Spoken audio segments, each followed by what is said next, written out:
Hello. Before we begin, a quick note. The Boy to Sleep podcast relies on you and sponsors, which means you will hear a quick advertisement before the beginning of tonight's episode. While the podcast is free, you are welcome to subscribe for just $2.99 per month, which supports the creation of this podcast and gives you an ad-free listening experience. Simply click the link in the show notes from your podcast app. Rest easy.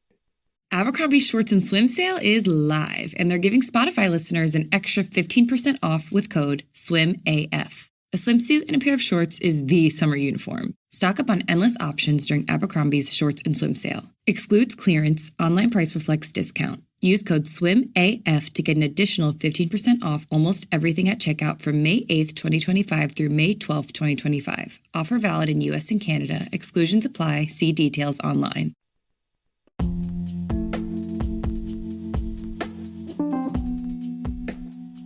Hello. Welcome to the Bore You to Sleep podcast. The podcast that will hopefully help you get to sleep. I am going to read an open source book, one that is not particularly interesting, but one that is hopefully boring enough to get you to sleep. Tonight's reading comes from Beth's Wonder Winter, written by Marion Ames Taggart and published in 1914. This story looks at young Beth's magical visit to see her long-lost uncle and family in New York. My name is Teddy, and I aim to help people everywhere get a good night's rest. Sleep is so important, and my mission is to help you get the rest you need. The podcast is designed to play in the background while you slowly fall asleep. For those new to the podcast, you may not know that it started from my own struggles with sleep. I wanted to create a resource for others facing similar challenges, and I'm so grateful for the amazing community we've built together. This podcast is self-made and self-produced, which is why you'll hear a short ad at the beginning of each episode. These ads, along with support from subscribers and patrons, enable me to keep delivering this podcast for free to those who need it. Thank you to everyone who shared their words of gratitude with me during the week, whether through the website or their podcast app. Your messages mean the world to me. A special thank you to all new subscribers via Spotify for podcasters, and all existing subscribers and Patreon sponsors. Your support is what allows me to keep bringing out new episodes for those who need them. My goal is to keep this podcast free and accessible to everyone. This is why you'll hear a quick ad at the beginning of each episode. These ads help generate financial support for the creation of the podcast. If you find the podcast beneficial and would like to support it, there are a few ways you can contribute. Follow the podcast in your podcast app and leave a comment. Become a subscriber by clicking on the link in the show notes. It's $2.99 per month and removes any ads at the beginning of each episode. If subscribing is not possible, and I completely understand if it is not, an easy way to help is simply by leaving a review and rating in your podcast app. Even one sentence really helps out. If you would ever like to say hello to me, and it is always great to hear from you, you can do so by visiting boreyoutosleep.com. If you know someone who also needs a good night's rest, please feel free to share this podcast with them. In the meantime, lie back, relax, and enjoy the readings. Beth's Wonder Winter, Chapter 1. Beth Bristead, did you tear "How did you tear your apron so?" demanded Beth's aunt. She held up the accusing rent to explain the change in the form of her question. It left no room for doubt that the apron was torn. Beth, small and quiet for her 11 years, answered unexpectedly, "I didn't tear it, Aunt Rebecca. It tore itself. Kind of." Kind of. Elizabeth Francis, aprons do not tear themselves. And you have always been perfectly truthful. "I brought you up so," said Aunt Rebecca sternly. "Yes'm," said Beth, flushing all over her sweet, little round face. "I'll tell you," she began, forced to explain by her habit of obedience and her truthful upbringing. "I took it off and hung it on the low boughs of the tree when I climbed it. It was the apple tree, the old Baldwin apple tree down by the well we never use. And when I came down, I was in a hurry, so I guess I took it off snatchified, because it caught and tore. I suppose if I'd been slower, I'd have felt the caught place and unhooked it, but it just slit. It looks as if it did. You'll have to mend it neatly, put a patch under it and fasten the frayed edges before you sew. What were you doing up in an apple tree? A great girl like you," said Aunt Rebecca. "Oh dear, must I mend it? It's a 3-cornered tear," sighed Beth. "I suppose I ought, because it's my apron, though I'm not sure I ever wanted it." "It's your tear too," observed Beth's aunt dryly. "You haven't told me what you were doing up in the apple tree, nor why you had taken off your apron when you climbed." Beth looked around the familiar room and glanced appealingly down at the warm carpet footstool.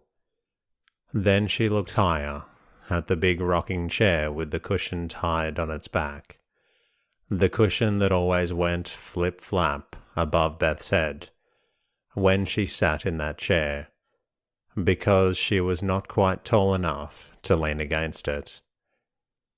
Then her eyes rose to the narrow mantelpiece above the resolute stove, faithful to its office, but hideous to look upon. She looked at the blue vase with the pink roses, at the pink vase with the yellow chrysanthemums on which it stood, a pair, yet not matching, one on each end of the shelf. She looked at the clock that stood in the middle, with Time and his scythe reclining on its top, and the chubby boy with a muffler around his body and a matchbox on his back, and at the china lamp which flanked the clock on either side. But none of these lifelong friends gave Beth any suggestion for her explanation. There was nothing to do but explain without help, though she knew that Aunt Rebecca would not understand. "I climbed the tree, Aunt Rebecca, because I was playing watchman. Tell us of the night." Beth said slowly, "I was the watchman and sheep was the traveller, on mountain high. There wasn't anybody else to do it, don't you see?" "I certainly do not see," said Aunt Rebecca, in a tone which implied that her not seeing was much to Beth's discredit. "That is a hymn, not a game. And what can it have to do with climbing trees?" "I was the watchman," explained Beth patiently. "I had to climb a tree or something to get up high enough to be him. Don't you know what it says, Aunt Rebecca?" "I saw a picture once like it. The watchman is up in a high thing, like a square steeple, walking back and forth. I couldn't walk back and forth in a tree, but it was the highest thing I had. Don't you know, Aunt Rebecca? I knew that hymn and many another long before I was your age, Beth.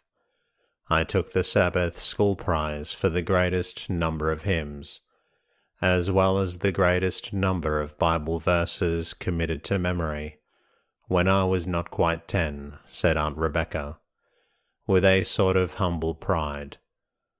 But I fail to see why you took off your apron, even if you were turning that hymn into a game, and it never occurred to me when I was a little girl to do such a thing as that.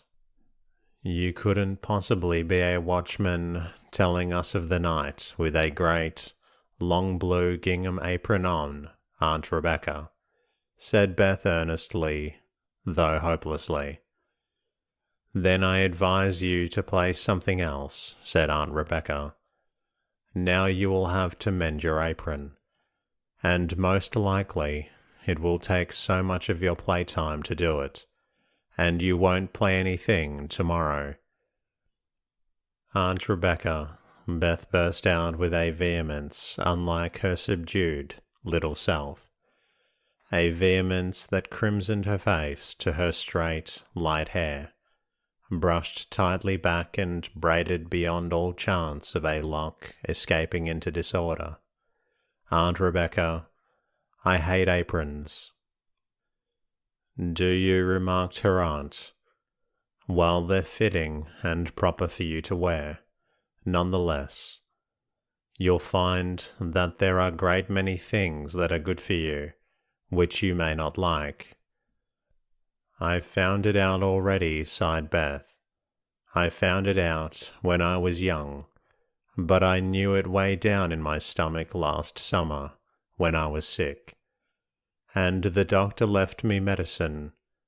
But aprons are not good for me, they're only good for my dresses, and I really don't see what's the use of dresses when they're always covered up in aprons. When they come out of aprons, they're always outgrown, and you give 'em to Emmy Jackson. My Sunday dress is the only one that has the least wee chance to show. I think aprons are cruel. That is, they are if your dress is pretty. Sometimes, to get along with it at all, I have to play that my dress is a princess, and my apron a wicked fairy smothering her. All good little girls wear aprons, said Aunt Rebecca, somewhat at a loss how to answer Beth's remarks, which were prompted entirely by a sincere desire to let light into her aunt's mind, and not in the least by the spirit of disobedience, or a desire to rebel against the order of things as they were, including aprons. Oh no, Aunt Rebecca, said Beth eagerly. She took the worn footstool and sat down upon it, folding her hands to discuss the matter thoroughly. This isn't a contradiction. I just mean, well, I mean no. All good little girls do not wear aprons, truly. I have seen pictures and read stories of little girls that were as good as they were lovely. You could see it in the pictures, and the stories always told you so, who never wore aprons at all. In the stories, you often read exactly what the girls wear, and they are perfectly beautiful dresses, but not a single apron.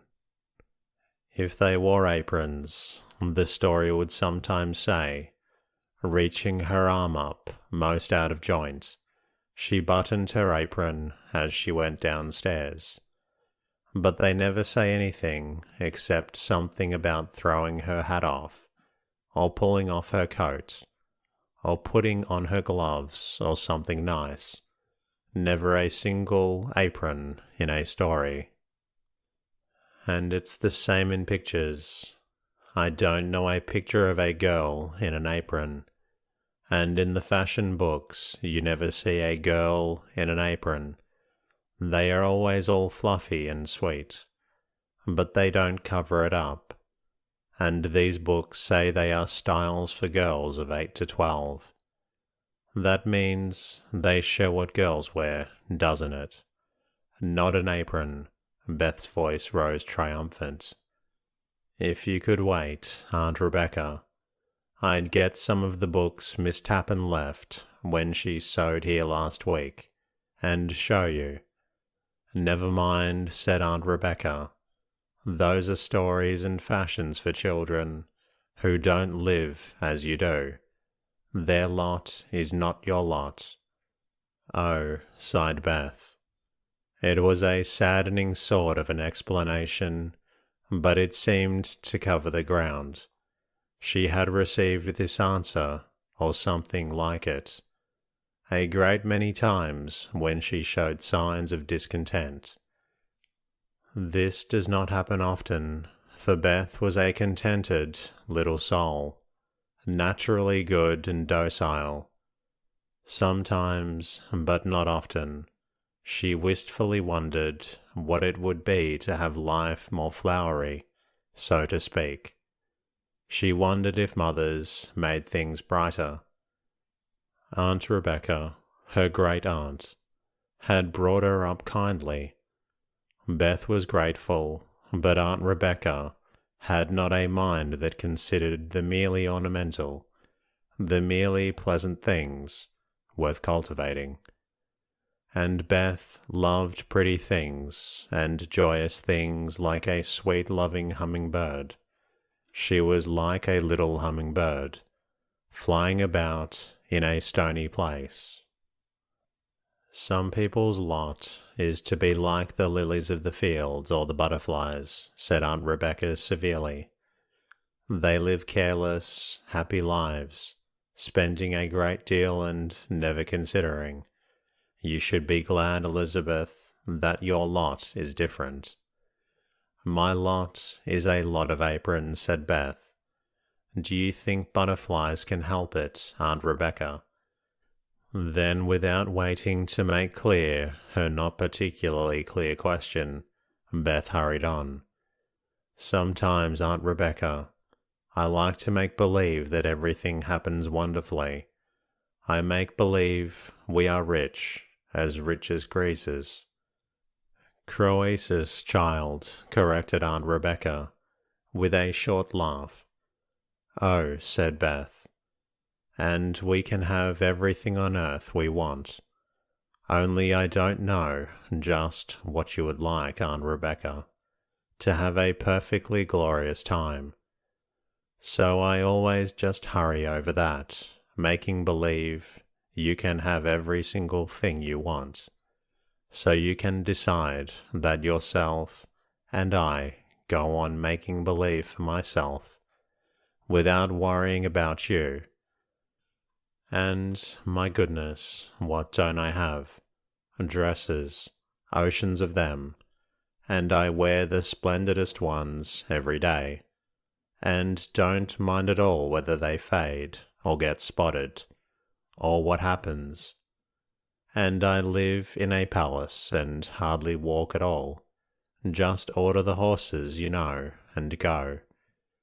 And I travel and I eat.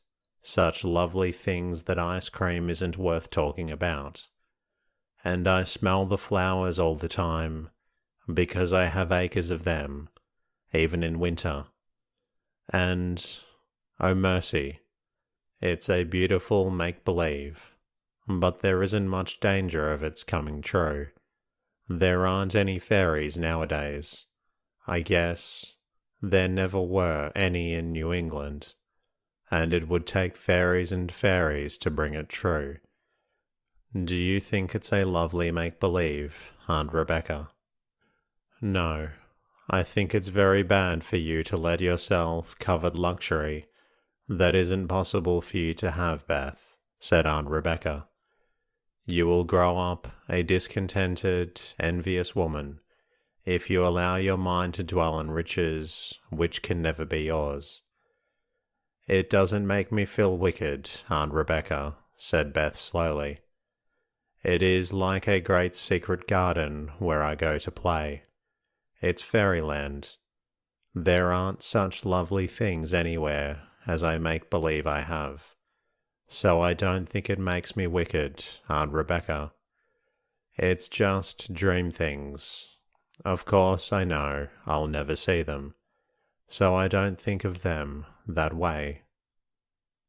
Now this is a workaday world, and Beth was quite right in saying that there are not fairies, at least not at work on many mortal lives. But this is what happened just as the little girl ended with a wistful yet happy sigh. Lydia Tappan, the village dressmaker, came up the street, and in her hand she held a letter. She turned in at Aunt Rebecca's gate and walked up the flagged walk, and opened the door in the simple fashion of the place. Without the ceremony of knocking, she entered the sitting room before Beth could get up from her footstool, as she hastened to do, like the polite child that she was, respectful to her elders. I was down to mail a letter, Rebecca, said Miss Tappan, and I thought I'd bring up your mail. You've got a letter from New York. I wasn't aware you knew anybody there. Aunt Rebecca took the letter, opened it, and began to read. Mercy upon us, she murmured, turning over the sheet to see the signature. Then she went back to the beginning and read steadily on to the end. Beth thought that she had never ever seen Aunt Rebecca look so excited as she did when she let the letter fall into her lap at last, and sat staring at the little girl. Well, hinted Miss Tappan impatiently, eager to be let into the mystery. It's from Beth's mother's brother, said Aunt Rebecca. Isn't that an uncle? Cried Beth instantly, sharing Aunt Rebecca's excitement. Well, repeated Miss Tappan. He is James Cordlant. He is worth millions, Aunt Rebecca went on, ignoring Beth. He has a family of 3 children, 2 girls and a boy. This letter is from him and his wife. They want I should let Beth go on to them to spend the winter. They say they want to know their sister Nanny's child, and want her cousins to know her. I don't know what to think, Lydia. Of course they have everything heart could wish, but I don't know them, and I don't want Beth to be spoiled. It's the thin edge of wealth, Lydia. You couldn't spoil Beth so easy, said Miss Tappan. Neither woman seemed to remember that the small person they were discussing was waiting, wide-eyed and marvelling, for what should come next. They make a good deal of Beth here, in school, everywhere, and she's always the same sensible, steady, old-fashioned little soul. She'd take the splendour, just as she takes everything, with a pleasant, obliging smile, and be happy in it, just as she's happy when folks here are good to her. I guess I'd risk it. Besides, you don't seem to me to have the right to keep her from getting acquainted with her mother's folks if they want her. It will be a great advantage to her to see the world. That's as it may be, said Aunt Rebecca. There's some sides of the world better unseen. The world's round, Rebecca. It hasn't any sides. To fit it, you've got to be sort of rounded yourself. I always felt it was a pity we stayed so close right here all our lives. How'll you get Beth there? Asked Miss Tappan. She knew Aunt Rebecca well enough to see she had decided that Beth was to go. They'll send a maid on here to fetch her, if I say she may go, said Aunt Rebecca. Do you understand what's happened, child? She added, turning to Beth. Your Uncle Cortland in New York has asked you to come visit him for this winter. Do you want to go? Beth ran over and threw her arms around Aunt Rebecca. To her surprise, her aunt's arms closed around her plump little figure, uncomfortably tight. Aunt Rebecca was not given to embraces. It would be lonely, Aunt Rebecca. I'm afraid I'd be homesick often. But one winter isn't long when it's so near Christmas already. Only 7 weeks off. And if I was dreadfully homesick, I suppose they'd let me come home. Don't you think it must be wonderful in New York? Miss Bradley was there on her trip last summer. She told us about it in school. They have so many things, railroads in the air and railroads down under the ground, and ferry boats and big churches, and parks of wild animals and statues, and fishes in places where they keep them, all kinds, and buildings so high you get a crick in your neck looking up at them. Miss Bradley said we were to remember it was next biggest to London. Janie and I were crazy to go when Miss Bradley told our class about it. I think even if I was a little homesick, I'd just love to go, Aunt Rebecca, if you don't mind, said truthful Beth. Well, I suppose you have to go. I don't suppose what I want has anything to do with it, nor homesickness either, said Aunt Rebecca crisply. I shall write and tell them to come after you on, let me see, say the 20th. That will be in about 10 days from the time they get my letter. Your aunt says she prefers to buy your winter clothes there. I suppose she thinks you wouldn't be fitted out here the way her children are. Neither would you. I guess you'll be one of those children you were talking about who don't wear aprons this winter, Beth. Aunt Rebecca ended with a laugh that did not sound amused. I'll wear them if you want me to, just the same as if I were home, cried Beth, catching the note of regret in her great-aunt's voice and generously responding to it. Then the magnificence of what had just happened rushed over this little girl, almost overwhelming her. Oh, it has come true. It has come true. And I thought it never could, she cried. It will be my make-believe land, and I'll be in it. Alive, really me. Just, Beth bristled. Oh, I'll write you, Aunt Rebecca. I truly will. Though I despise writing, you shan't miss me.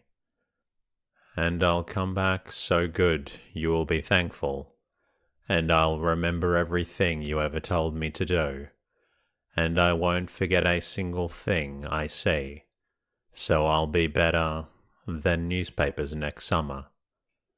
Oh, Aunt Rebecca, to think such a little while ago when I was telling you about it, we never thought it could come true, and now it has.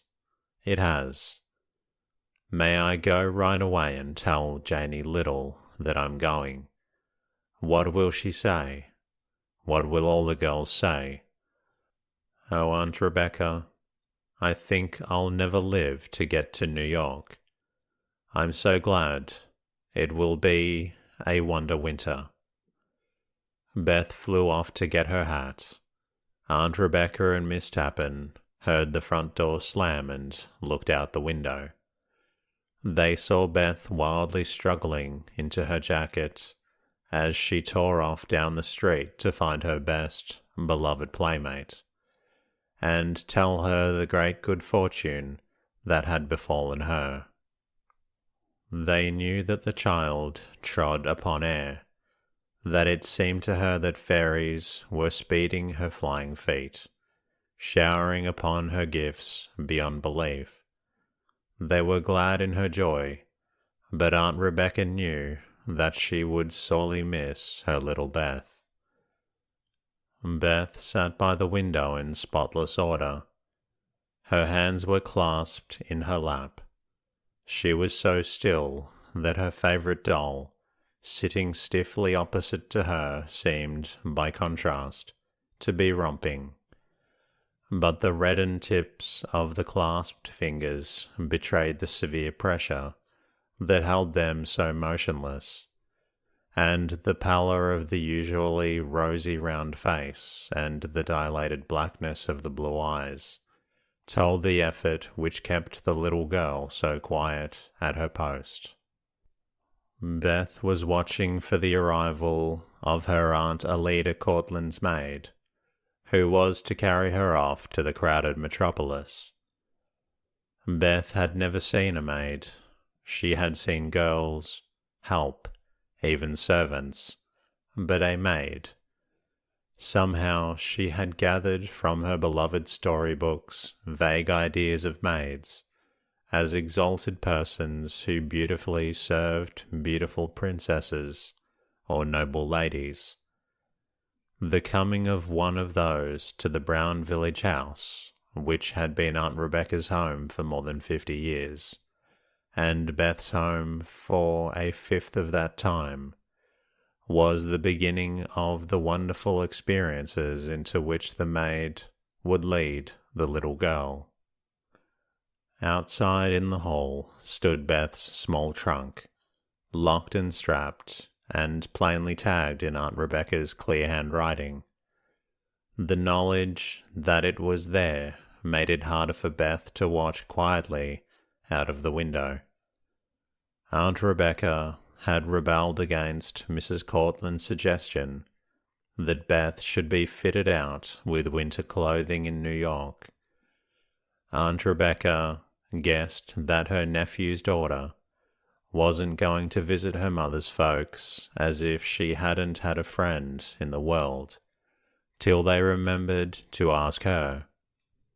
She had prepared what seemed to Beth a lavish wardrobe, and had packed it in the little trunk that Beth had always admired as it stood in the attic under the eaves. Miss Tappan had made the navy blue coat and gown to match which Beth wore then, ready to travel in.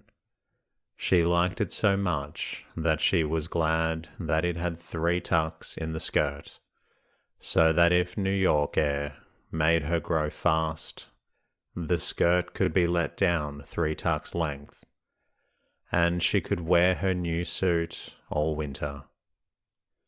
It had a hat to match, a round navy blue felt trimmed with navy blue ribbon that was not precisely the same shade as the hat, but was the nearest to it of all the ribbons Miss Ludd the milliner had. It also had a bunch of blue quills that caused Beth delightful anxiety, because of their tendency to split at their tips when she put her hat into its box. A public carriage drove up the street and stopped at the Bristol door. Beth drew a quick, gasping inward breath. Aunt Rebecca, she said low, but with an intensity that made her voice perfectly audible in the next room, where her great aunt was cutting out work for the sewing society. Aunt Rebecca, she has come. Oh, is that a maid? She added. For Beth saw a tall person descend from the carriage, pay the driver, and turn toward the house. She was clad in taffeta, so shining that she looked like a perfectly new, very good quality of stovepipe. The gown fell around her in such unwrinkled stiffness that it increased the stovepipe likeness. Her hair was black, so smooth and solid in effect that it carried out the suggestion of her being made of iron sheets. She moved with great dignity and looked the brown house up and down with an air so superior that Beth felt a sudden fear of her. She could not have told what she had expected a lady's maid to be like, but certainly not like this alarming person. Ella Lowndes, who was Aunt Rebecca's help, opened the door. "Come in," Beth heard her say. "Miss Bristed's in, yes, and the little girl is all ready to start away with you." "You'd better lay off your things," Beth heard Aunt Rebecca saying. "I'll see that you have luncheon right away. This is Elizabeth Bristed, Mr. Cortland's niece, who is going back with you," she added as Beth came shyly forth from her observation post by the window. "How do you do, Miss Elizabeth?" said the maid with an unexpected touch of Irish in her speech. Beth had never known anyone with that accent who was not jolly, and the maid looked more serious and older at close range than when she had come up the walk. "No, Miss Bristed, thank you. I don't care about any luncheon," she went on. "I came right out here from Boston. I was overnight there, and if you don't mind, there's a train back at 11:30. I'd like to be taken. Then we'd catch the mid-afternoon New York express to New York, and be getting there early in the evening. I don't want to hurry you in, but if Miss Elizabeth is really ready, Mrs. Cortland asked me to make best of time if I could."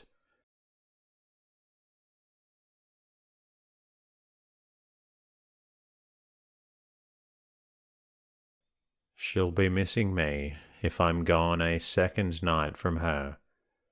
They was going to send up the motor car for me to bring the young lady on it, but Mr. Cortland ran down to Lakewood to a speed trial his club has today. He took the small car, but he wouldn't let any chauffeur but Mr. Leon Charret run it for him, and there's no other he would thrust to bring the big car up here after the little girl, so I took the train." Aunt Rebecca almost gasped. Beth actually gasped. Aunt Rebecca, because this torrent of words overwhelmed her.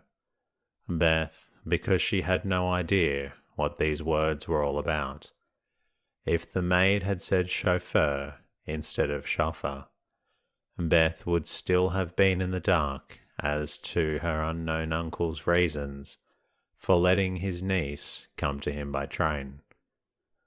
And that concludes tonight's readings. I hope you've enjoyed listening to this story. If you're not quite tired yet, you can always listen to another episode of the Boy to Sleep podcast. Until next time, good night.